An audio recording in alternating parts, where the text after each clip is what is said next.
नमस्कार विद्यार्थी मित्रांनो, आज लोकमान्य टिळक यांची पुण्यतिथी.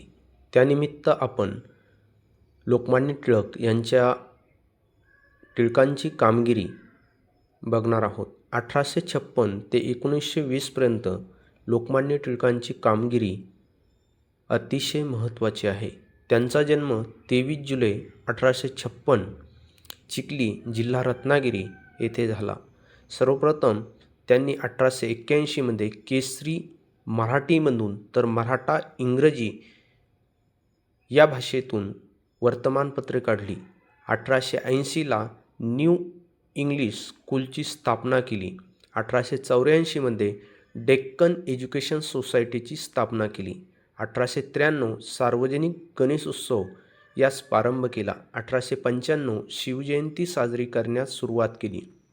बर्वे या प्रकरणात त्यांना 4 महिन्याची शिक्षा झाली, परंतु त्यांची तुरुंगातील वागणूक चांगली होती, त्यामुळे 19 दिवस कमी करून 101 दिवस तुरुंगवासाची शिक्षा त्यांना झाली होती. 1908मध्ये कोलकात्यातील एका बॉम्बस्फोटावर लेख लिहिल्याबद्दल राजद्रोहाच्या आरोपाखाली 6 वर्षाची काळ्या पाण्याची शिक्षा त्यांना झाली आणि मंडाले येथे त्यांची रवानगी करण्यात आली आणि तेथेच त्यांनी महत्त्वाचा ग्रंथ गीता रहस्य या ग्रंथाचे लिखाण केले. 1914मध्ये मंडालेच्या तुरुंगातून त्यांची सुटका झाली.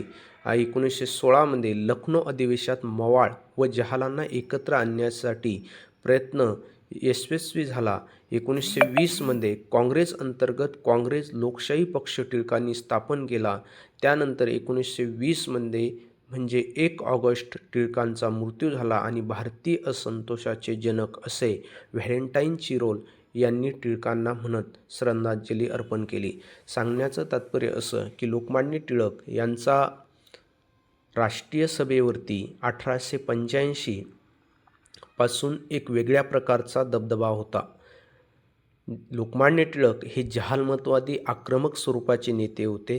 त्यांच्यासोबत लाला लजपतराय, बिपिनचंद्र पाल यासारखे अनेक प्रकारचे महत्त्वाची मंडळी त्यांच्यासोबत होती. त्यांनी केसरी 1881 आणि मराठासुद्धा 1881ला सुरू केले.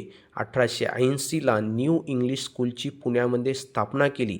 आजही आपण पुण्याला गेलो तर आपणास तिथं न्यू इंग्लिश स्कूल ही त्यावेळेस अतिशय महत्त्वाची स्कूल होती.